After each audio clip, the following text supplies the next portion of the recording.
Hello everyone, সকলোকে দিয়া learning point YouTube চেনেললৈ স্বাগতম জনাইছো। আগৰ ভিডিঅ'ত আমি পঢ়িছিলো প্লুৰেল কমন নাউনৰ লগত আৰ্টিকুলৰ ব্যৱহাৰ আৰু আজিৰ ভিডিঅ'ত আমি পঢ়িম সিঙ্গুলাৰ কমন নাউনৰ লগত আৰ্টিকুলৰ ব্যৱহাৰ। তো সিঙ্গুলাৰ কমন নাউনৰ লগত আৰ্টিকুল বহাবলৈ আগতে আমি যেতিয়া পঢ়িছিলো যে প্লুৰেল কমন নাউনত আৰ্টিকুল বহাবলৈ দুটা নিয়ম আছিল। প্ৰথম নিয়মটো আছিল সেন্স দুটা আছিল, সেন্স দুটা। প্ৰথম সেন্স আছিল জেনাৰেল সেন্স আৰু দুই নম্বৰ সেন্সটো আছিল স্পেসিফিক সেন্স। ঠিক তেনেদৰে সিঙ্গুলাৰ কমন নাউনৰ ক্ষেত্ৰটো আৰ্টিকল বহাবলৈ দুটা সেন্স আছে। প্ৰথমটো হ'ল জেনাৰেল সেন্স আৰু নেক্সটটো হ'ল স্পেসিফিক সেন্স। তো প্ৰথমে আমি জেনাৰেল সেন্সৰ বিষয়ে পঢ়ি লম। তো জেনাৰেল সেন্সৰ ক্ষেত্ৰত কি হয়, জেনাৰেল সেন্সৰ ক্ষেত্ৰত কি হয়,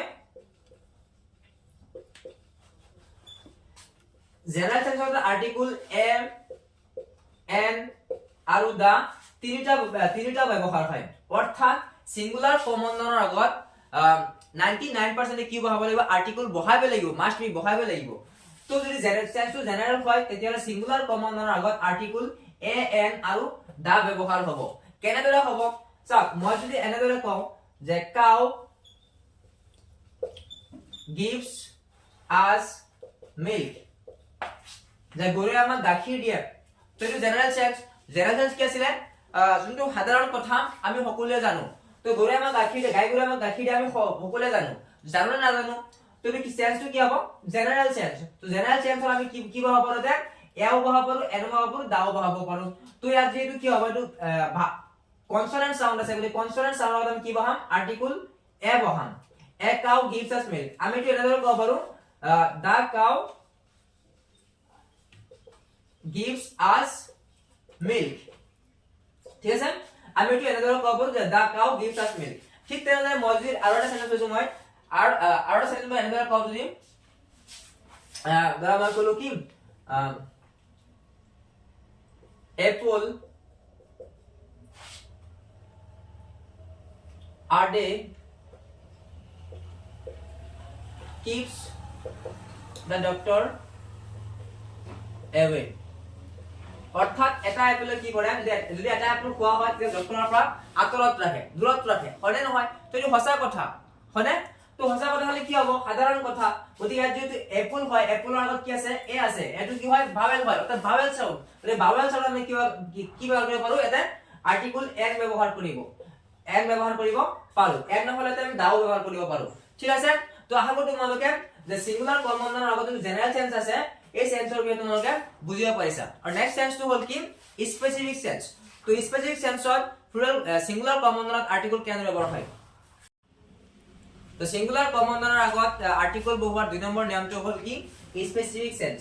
স্পেসিফিক মানে কি, বিশেষ স্পেশাল কিছুমান কথা যদি কোৱা হয় তেতিয়াহলে কি কৰা হয়, সিঙ্গুলাৰ কমন নাউনত আৰ্টিকল ব্যৱহাৰ কৰা হয় যদি স্পেসিফিক সেন্স হয়। তো স্পেসিফিক সেন্সটো আকৌ দুটা ভাগ কৰা হৈছে। প্ৰথম ভাগটো হ'ল নোন আৰু এটা হ'ল আননোন। নোন মানে কি, জনা, মানে আমি জানো। যদি জানো তেতিয়াহলে আৰ্টিকল দা হ'ব, আৰু নাজানো তেতিয়াহলে আননোন হ'ব। তেতিয়া যদি আননোন হয় তেতিয়াহলে আৰ্টিকল এ আৰু এন হ'ব।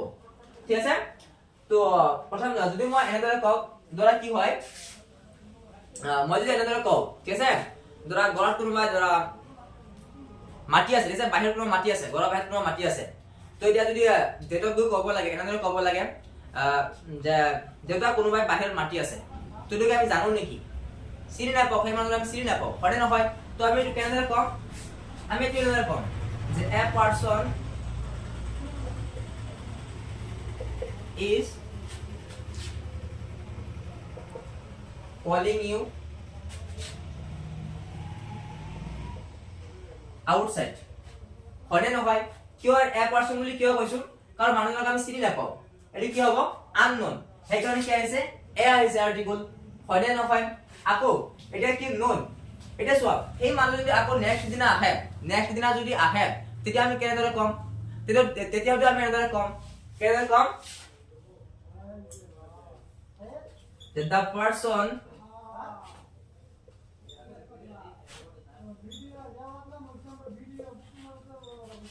called you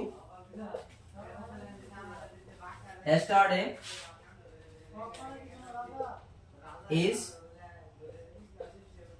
waiting outside। এতিয়া চোৱা সেই মানুহজনে আকৌ নেক্সট দিনা যদি আহে ঘৰত আহে বাহিৰত যদি ৰখি থাকে তেতিয়াহ'লে কি হ'ব সেই মানুহটো আমি নেক্সট প্ৰথম দিনা আমি দেখিছো এটা চিনি পাইছো নাই তেতিয়া কি হ'ব নন হ'ব খবৰ নাই জনা হ'ব চিনি পোৱা মানুহ হ'ব গতিকে তেনেকৈ যদি চিনি পোৱা হয় তেতিয়াহ'লে আমি কি ব্যৱহাৰ কৰিম আৰ্টিকল দা ব্যৱহাৰ কৰিম তেনেহ'লে the person called you yesterday is ৱেইটিং আউটসাইড যে কালি যোনজন মানুহে মাতিছিলে আপোনাক মাতিছিলে সেই মানুহজনে আজি বাহিৰত কি হৈছে ৰখি আছে হয়নে নহয় তো এনেকুৱা ক্ষেত্ৰত কি হ'ব স্পেসিফিক টেন্সত যদি নন হয় তেতিয়া আৰ্টিকল দা হ'ব আৰু যদি আননন হয় তেতিয়া আৰ্টিকল এ আৰু এন হ'ব আশা কৰো তোমালোকে বুজিব পাৰিছা নেক্সট ভিডিঅত আমি এইটোৰ ওপৰত এক্সাৰসাইজ লৈ আহিম কিছুমান কুৱেশ্যন লৈ আহিম ঠিক আছে তো এইখিনি কৈ আজি ভিডিঅ সমাপ্ত কৰিছো থ্যাংক ইউ